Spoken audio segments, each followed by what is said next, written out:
Hello বন্ধুরা, সবাই কেমন আছেন? আশা করছি সবাই খুব ভালো আছেন এবং সুস্থ আছেন। খুব সহজে আমি আজকে মুরগির চাপ করে দেখাবো।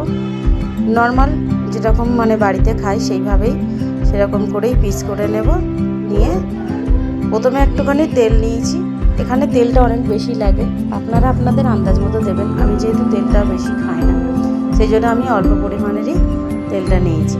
এখানে সর্ষে তেল, সাদা তেল যাই ব্যবহার করতে পারেন। প্রথমে চিকেনটাকে ভালোভাবে একটুখানি ভেজে নেব, কালারটা চেঞ্জ হওয়া পর্যন্ত। তারপরে একসঙ্গে বেটে রাখা পেঁয়াজ ও টমেটো একসঙ্গে দুটো দুটো করে নিয়ে বেটে রেখেছিলাম, সেটাকে দিয়ে ভালোভাবে কষিয়ে নেব। এরপরে 1 চামচ আদা রসুনের পেস্ট দিয়েছি। এটাকেও ভালোভাবে নেড়ে মশলাটাকে কষিয়ে নেবো। আমার এখানে দেখানো হয়নি বা ক্লিপটা নেওয়া হয়নি। এখানে আমি অনেকটা দই দিয়েছিলাম, দিয়ে একটু নাড়িয়ে নিয়েছিলাম, সেটা আর কি ক্যামেরাবন্দি করা হয়নি, তাই দইয়ের বাটিটাকে ধুয়েও দিয়ে দিচ্ছি। এখানে আপনারা আপনাদের মতো কিছুটা টক দই নেবেন, 2 চামচের মতো একটু টক দই নিতে হবে এতে।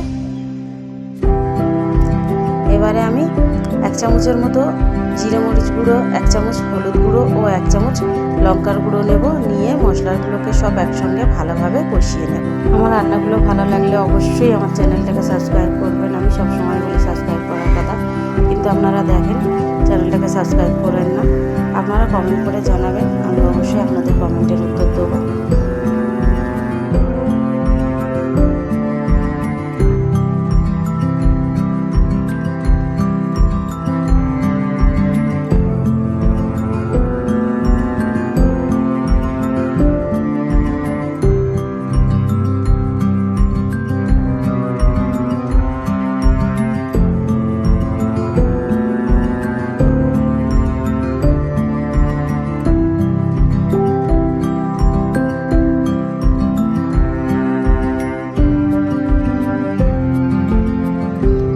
চামচের মতো এখানে লবণ দিয়েছি, আপনারা আপনাদের মতো আন্দাজ করে দিতে পারেন।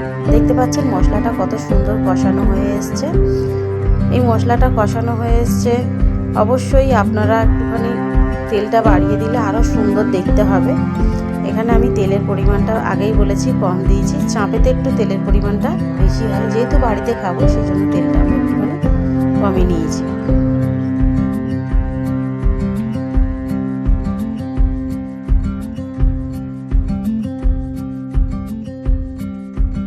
তেলটা যদি আমার মতো কমই থাকে তা আপনারা একটুখানি জল দেবেন।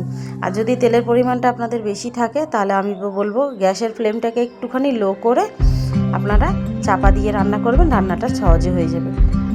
আমি যেহেতু কম দিয়েছি সেই জন্য আমি একটুখানি জলের ব্যবহার করেছি।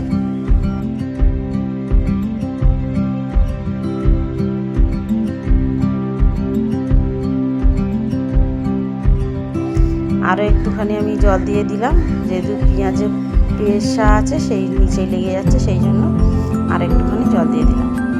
ঝোলটা ফুটে উঠলে আমি এখানে একটুখানি গরম মশলা ব্যবহার করব। গরম মশলাটা দিয়ে বেশ 8 থেকে 10 মিনিটের মতো ঢাকা দিয়ে রেখে দেবো। ঢাকাটা খুলে দেখতে পাচ্ছেন কালারটা এবং চিকেনের এটা গ্রেভিটা কত সুন্দর হয়েছে।